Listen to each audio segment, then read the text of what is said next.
What brought me to hope? The need for others to have the same chance that I had. My parents got divorced when I was really young, and my mom had multiple jobs and worked full time. And some of the people that were in our lives caused trauma, and that trauma followed me into my adult age. I didn't know how to love myself with the flaws that I had. I didn't know how to love those pieces of me that were broken. I thought that all of that made me bad, and I was not worth loving. Therapy taught me to be okay with the things that were wrong, to love me for the things that I could do good, and to not focus on the things that I didn't. I thought my life path was set. I got married to a hardworking man, and my goal in life was to be a mother. That goal didn't happen for a while because with the health struggles I was born with, I was not able to bear children, and that was really difficult for me. We were given the gift to adopt 2 beautiful babies, and they are my pride and joy, and I love them so much. My plan was to raise those children while I helped support my husband fulfill his career dreams. He made choices that ended our marriage, and unfortunately, my entire life path came crashing down. My reality changed in an instant, and I experienced a level of devastation, depression, and anxiety that I didn't even know existed before. It rendered me incapable of living normal day-to-day life. Since the pandemic, my 9-year-old son hasn't been the same. I've noticed that he's not interested in playing with his friends anymore, waking up in the morning, interacting with family. He seems to be angry sometimes. It just doesn't seem like my son. I read some books about betrayal trauma. The books would have a checklist of all the negative symptoms that people might experience in betrayal trauma. And unfortunately, I hit almost every single one. It was difficult to feel like a statistic. And when it's your life and when you're trying to live every single day, I wasn't living well. And I knew that I needed more help. I'm now a single mom, and my priority is keeping a roof over my children's head, and my mental health I've had to put a little bit on a back burner because I can't afford to get the professional help that I really desire and that I know that I really need.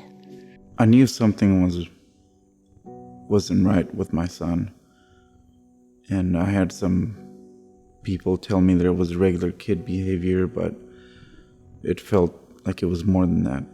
The more I tried to reach out, it felt like he just pulled away even more.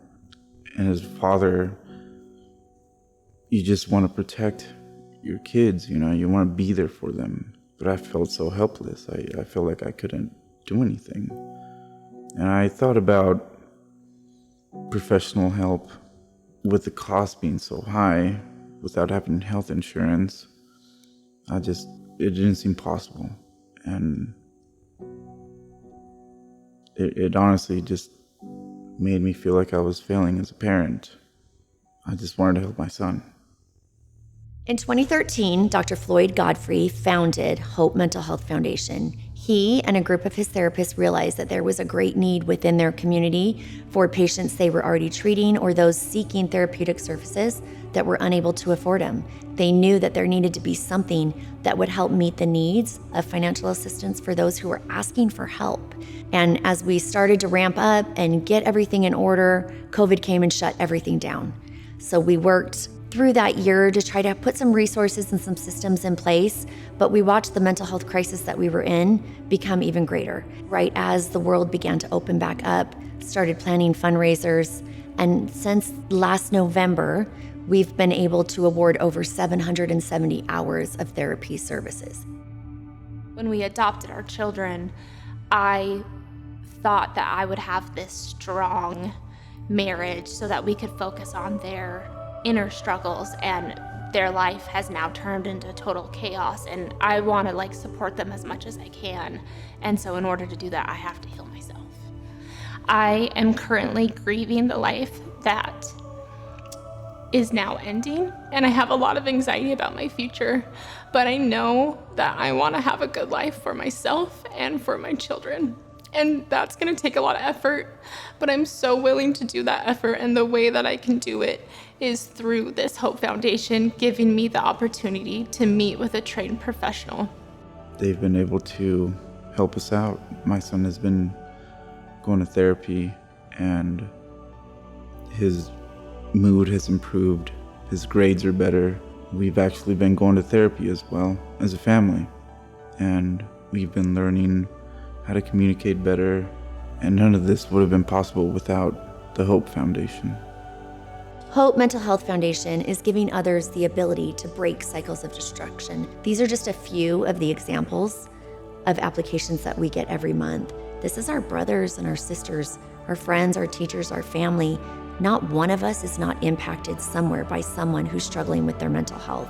To apply, you can go to our website, hopefoundationgives.org. There's a button up at the top that says Apply Now. It'll take you through a step-by-step process. There's also a button on our website up at the top that says Donate Now. What's so unique about us and so great is that your dollars are going straight back into the community. Hope Mental Health Foundation is made up of a board of people who are passionate about mental health. Each one of us has a story, a reason that we're putting in all the hours that we are to make sure that we can keep funding those applications. By donating to Hope Mental Health Foundation, you can be sure that your dollars are going right back into your community, impacting those lives and essentially changing future generations.